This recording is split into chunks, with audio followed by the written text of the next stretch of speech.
Hey there, my fellow designers and creatives. Hope you're all doing well. Welcome to a brand new video on this series on redesigning a mobile app. In this video, we're going to go ahead and look at the entire filters section of the app, the entire filter patterns and paradigms. Does it make sense or not? And how we're going to go ahead and change it if there's things to improve on. So without any further ado, let's get started. All right. So if you look at the entire app, the main place where we have the filters is basically the transaction screen where we have a bunch of transactions. Of course, you can filter for a certain set of transactions that you're looking for. All right. It's a very basic feature that, has to exist. Very small use cases. It's not something that users are going to be using all the time. But of course, sometimes when there is a need, the intent or the need is very high. But of course, the frequency is going to be quite less, right? Now, irrespective of that, a filter system has to work perfectly well. It has to follow the basic patterns that exist, and anything that is off visually or from an experience or interaction standpoint can be a problem. So we're going to go ahead and look at things in detail, and then we're going to come back to Figma and we're going to go ahead and redesign it. All right. So I'm going to go ahead and tap on the top right, which is basically the filters button. And what we see here are, this is basically the filter screen, right? So we got the transaction type, you've got tags and icons, you've got range, and we've got only show transactions. Now, there are a lot of things for me to actually critique, and I really feel that this screen hasn't been really thought through very well. I feel like there's a lot that has to be improved, and I'm going to start pointing out things, one section at a time. Now, first of all, from a visual standpoint, there are too many colors on this screen, right? So we can literally count that. If you can pause the video, you can probably count around 6 to 7 colors. The next thing that we can point out is that every section has a different interaction pattern. So for example, transaction type has 3 things. You've got incoming, outgoing, and both. For tags and icons, you've got this button in the center, and when you tap on it, you get a different selection pattern. For range, they have used a slider, which is the most uncommon use case, to be very honest. I haven't seen a single app out there which uses a slider to select a date range. I think that is very unique, and it definitely has to be fixed. And I'm going to talk about the slider in a second. Then we have the section called as only show transactions, and you've got a bunch of items. So you've got 4 different patterns for the filter section. Right now, that itself can be a lot confusing. Now, over a period of time, it might become useful. But if users are not using the app on a regular basis, and more specifically, if they're not using the filter section on a regular basis, then every time they come on the screen, they actually have to sit and think, spend that extra few seconds to figure out how does this actually work. All right. So that's the most important thing. Now, the transaction type is using this format of a segmented control. Now, it does make sense that you have the options up front and you have incoming, outgoing, and both at the same time. But it's very weird that the design that they've used feels like a segmented control, which is basically like tabs. Now, essentially, they do sort of work like tabs, but visually, this is not the right approach. You want them to be separated, and you want them to be like chips or pills, if I were to use the right terminology. So that's one. The other thing here is that both is actually on the right side of the list. It should probably be the first side. I would say all, and then I would say incoming and outgoing, right? So that's with the transaction. The second section is about tags and icons. Now, first of all, I don't really appreciate the fact that they're using the word icons. Now, icons is a design term. Users don't really know what icons means. And for users, it's either tags or categories, right? That's about it, right? So tags and icons is probably a very weird terminology to use for a consumer-facing app, right? Now, tap the plus icon about to add tag filters. Now, whenever you have to explain your design, that probably means that you didn't really do a good job of designing the screen, right? And so try to always move away from explaining how to use your feature or your UI. Now, in this case, they say tap the plus icon about to add tag filters. So let's go ahead and do that. All right. So now there's a lot of things from an interaction standpoint, things get a lot complicated over here, and I think they've unnecessarily complicated it. All right, but here you've got a bunch of options. You've got bill, cash withdrawal, credit, bill, donation, EMI, whatever, right? Now, here's the weird thing. Now, when I tap on bill, it selects it, all right? And when I scroll down, it doesn't apply the change for me, right? Which is very weird, all right?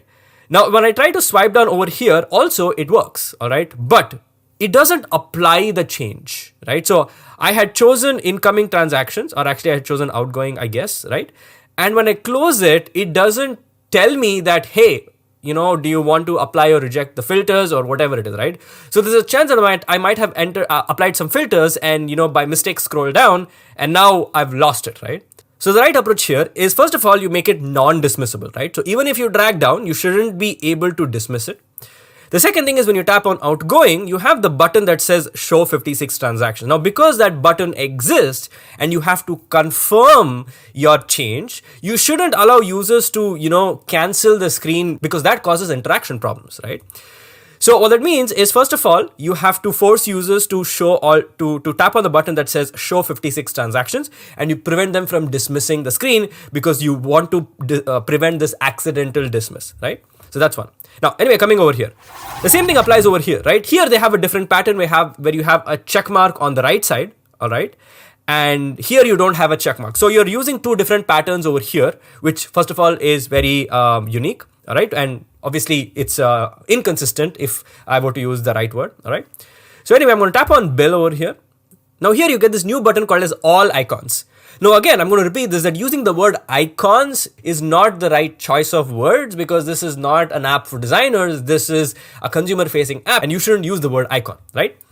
But anyway, let's go ahead and tap on all icons. And what you see over here is it says bill icons, all right, which again, I would say is quite weird, right? Even from a visual standpoint, you can see here that if I swipe it to the center of the screen, both the sheets, or basically both the surfaces, have an absolutely different color, right? Which is very weird. Why does it have two different colors? One is white and one is like a faded blue sort of a color, right? So small inconsistencies over here. Now, one of the most weirdest thing that I see over here is that the last option is called no icon. Why does this even exist is my question, because if I choose the word bill, it actually has an icon associated with it, right? So what does no icon mean? Why does no icon have to exist, right? The other options make absolute sense, but why do you have to have an option called as no icon, right? That makes no sense, right? So anyway, so that's one of the things. Then you can tap on other ones which don't have categories, all right? And let's tap another one. You have got credit card bill, which is over here, and then you tap on this, you get the same thing, and again it says no icon, right? Which I find to be very weird, right? So that's one big problem with this. Now I applied some filters over here. When I try to close it, it doesn't do anything. It doesn't let me apply the changes. It doesn't give me an indication saying that, hey, would you like to discard your changes, right? So that pattern definitely has to exist, right? So now tap on the X mark to cancel it, all right? So that's with tags and icons. Now coming to the range, which is probably the most interesting part of this video. Now, like I said, using a slider for range is absolutely wrong, I would say, from a very standard design standpoint, right? Now, I'm going to show you later in Figma that what we usually use sliders for. It's primarily used for pricing, and I'm going to show you plenty of examples of that. But over here, when users are coming here, what are they trying to do? They're trying to search for a specific time period. Now, of course, you've got this section called as presets. Now, again, that's a design term, right? It's more of it's not really a term that you would use for consumers in an app, right? It's not like Photoshop or Lightroom or After Effects to call it presets, right? It's very weird for users to know the word presets unless it's like an editing tool or, they're designers or something like that, right? So using the word presets for a date range is probably very weird. Now, when I tap on presets, we get this, right? This is pretty much the list users want to use on a regular basis, right? So you've got today, this week, this month, this quarter, this year, this financial year, last financial year, all time, etc., whatever, right? Now, when I tap, let's say, on this week, right? What it does, it takes the slider and sets it from 11th December to 17th December, right? Now, while that does make sense, if I sort of reset it, right? So if I take this and move this all the way to the left, all right? It starts from 21st April 2022, which I guess was when they launched the app or whatever it is. I don't really know why it's 2022. And when I come back all the way, I can only set it to a max of 1st November 2023, right?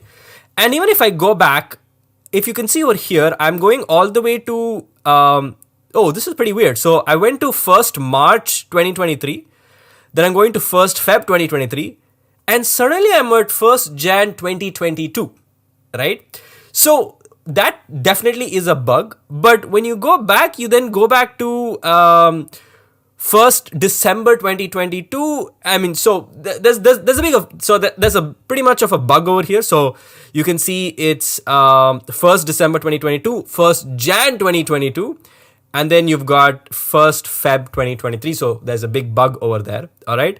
Now, when you have a slider pattern, you want to use it when you want to allow users precision selection of values, right?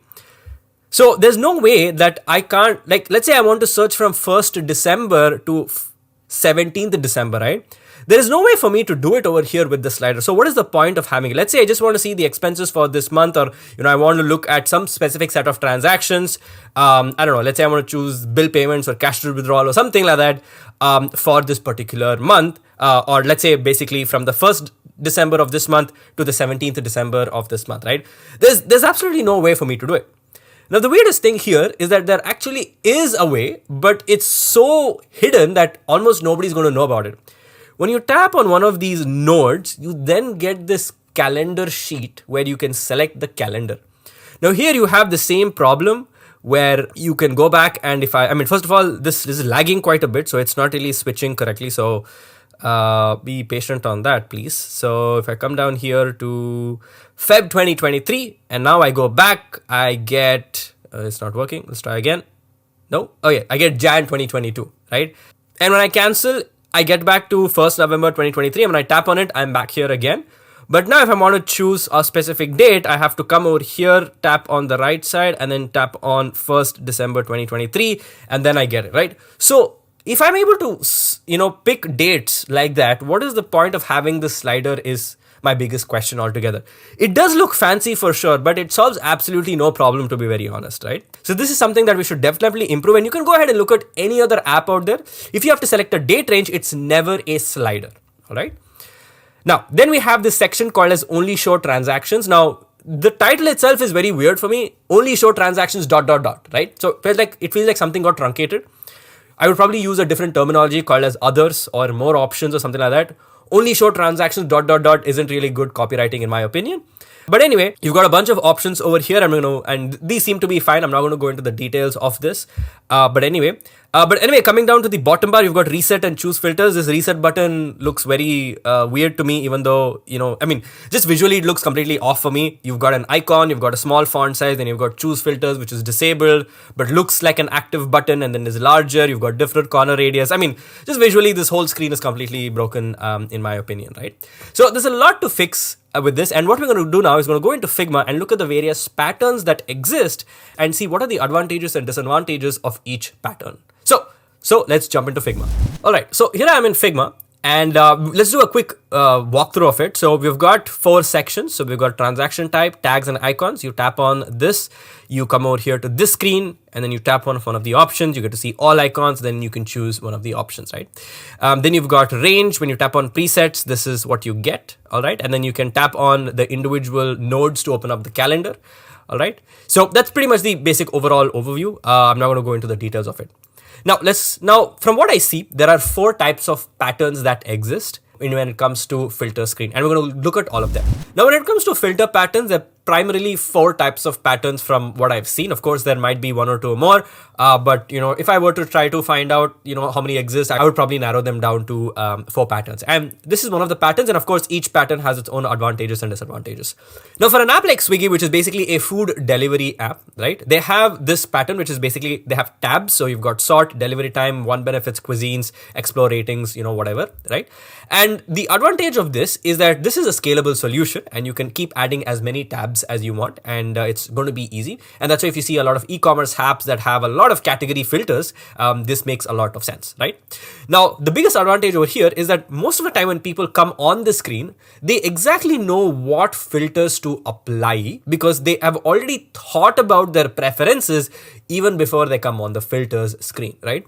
So in this case, let's assume that they know for a fact that they want a specific set of cuisines because they're sort of craving it, and they want a quick delivery time, so they have delivery time, and of course they want to filter only for veg food because they're vegetarians, right? So the pattern over here is that people exactly know what they want, and so when they land on the screen, they should be able to quickly go to the category they want and apply the respective filter because people have already made the choice. And that is also very similar in our case, where when people come to filter for a certain set of transactions or a time period, they exactly know what they're coming for, right? So that's a very important thing to keep in note, right? So this pattern of having tabs makes a lot of sense, right? So that's something to keep in mind. Next, we have a pattern like Airbnb, where you have everything one below the other. And as you can see over here, the slider is a price range, and this allows you to go ahead and position the nodes in such a way you get the actual figure, or at least as closest to the actual figure that you want, right? And this is really important because of course sometimes you want to select a range, and of course you have a text field here if you want to choose a specific value. But sometimes, let's say you're choosing for $200, you're fine with $150 or $170 or $210 to $250, right? So that range is something that you're okay with, right? But if you're super specific on, $200, then obviously you have the input field over here. But ideally this helps you to quickly narrow your search because you're looking for a range, right? You're looking for a vague range and not something that's super specific all the time, right? Then you've got rooms and beds, and as you can, if you can go ahead and look at the Airbnb app, it's a never-ending list of filters. Now, the approach here is that most of the times users don't know what are all the filters that exist.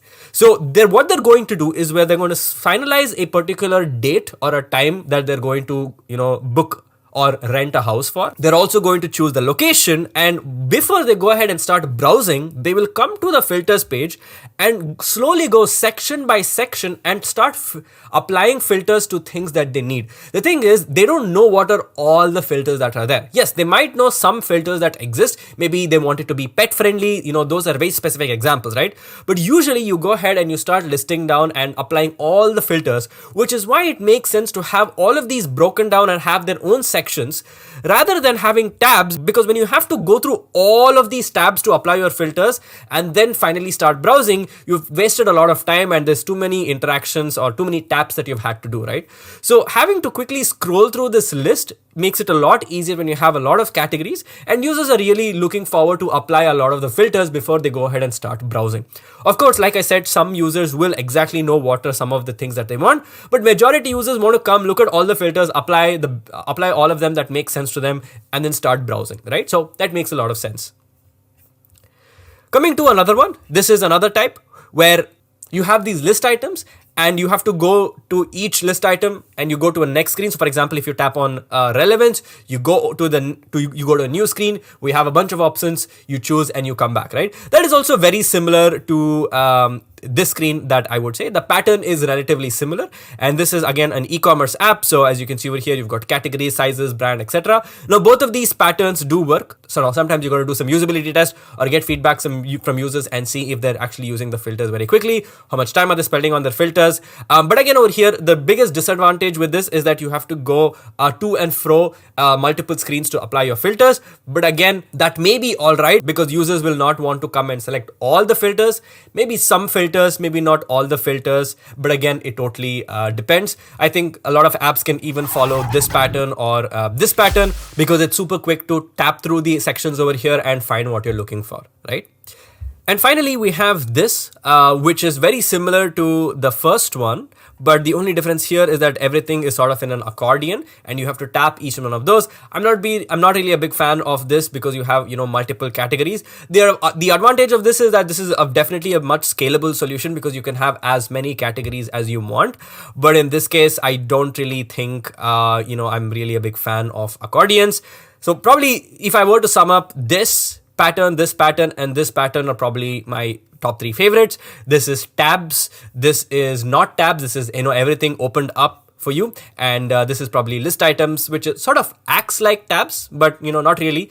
But anyway, you have list items, you go into another screen, you can look at things in a lot more detail, and then you can come back to the previous screen over here. You can even have search patterns over there. Let's say you're trying to search for a specific brand over there. So you can search for the brands you want. It's a much more scalable solution. So that's something to keep in mind. Now, what I've done is I've recreated the filter screen for all the 4 patterns, and we're going to look at all of them in detail, right? So the first one is looking at this with Swiggy.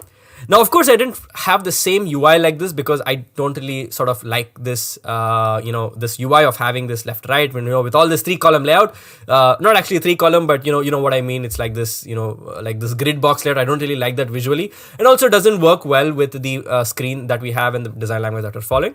So instead, I went ahead and added something like this. So I added the tabs on the top. Now, while this does work, it becomes a problem if we have too many more categories. So right now we just have type, tags, time period, more, and if we have maybe one or two more, it's going to work.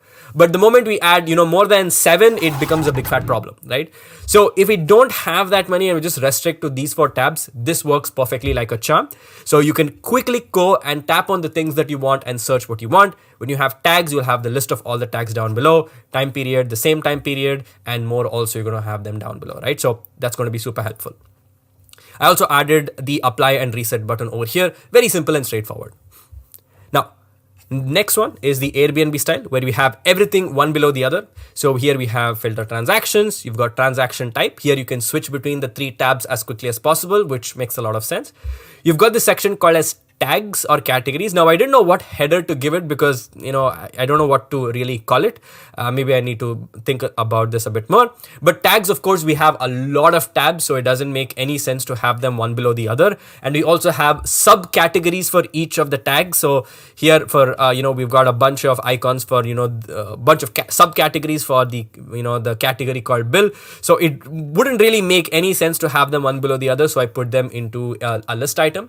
And the third one is the time period over here, and you can choose between the time period that you want over here, and you've got more. Now the problem with this is that, like I said, when users are coming to Airbnb, they are going to go through all the various tabs or all the various sections, I would say, and start applying the filters, right?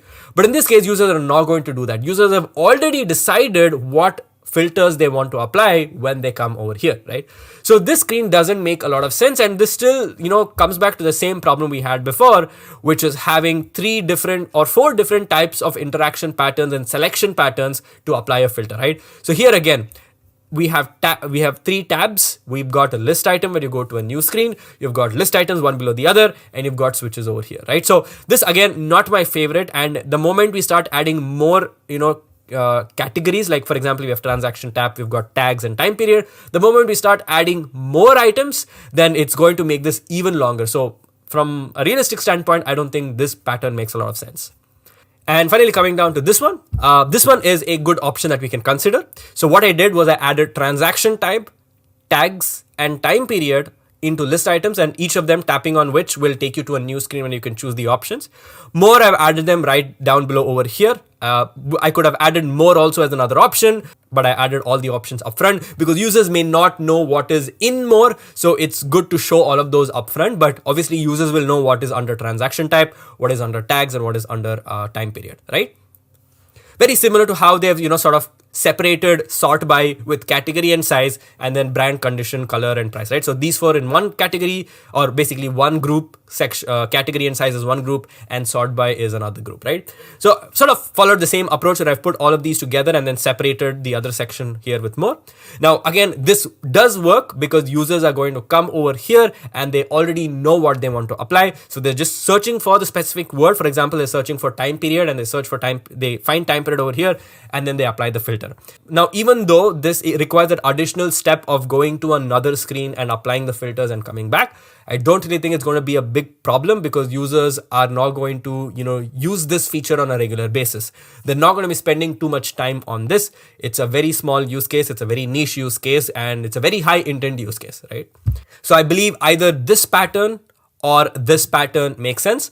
I'm pretty much fine with both, to be very honest. And of course, we can do some testing with users and get feedback from other people and see what, what decision that we can make. But I'm probably fine with both options. Of course, I'm not going to make an iteration for this because I don't really want accordions for filters, right? Now, coming over here, just to finally sum up and see what we have. So when we tap on filter transactions, you've got transaction types, you've got all, expenses, and incomes, and that gets applied over here. You can see all. When you tap on tags, you have this. Now, one of the things that I did was when you tap on one of the options, it selects the option. All right. And so if I don't want to select one of these subcategories, I am going to apply bill as a category, but I can also choose to quickly search for the ones that I want right here, which is very much connected to bill. right? And I think this is a much better pattern, I would say, and we're not using any unnecessary words like icons.